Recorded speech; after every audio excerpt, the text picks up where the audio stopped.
Raj Samani, CTO Emea McAfee, part of Intel Security. Your speech was about hacking the human OS. What's about? Hi there, so thank you.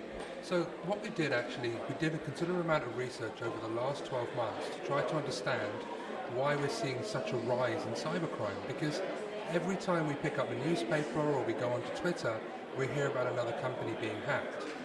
So over the last 12 months we've done work around understanding cybercrime in terms of hacking as a service. We've tried to understand how people are getting paid and how they're getting away with it.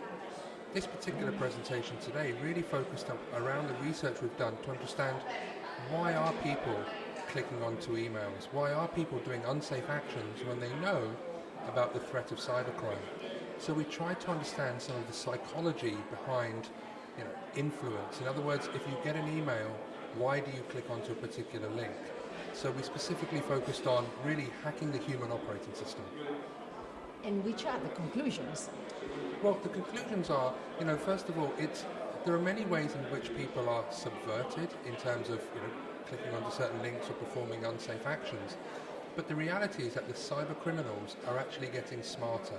They're actually using more complicated techniques to try to entice people onto doing unsafe actions.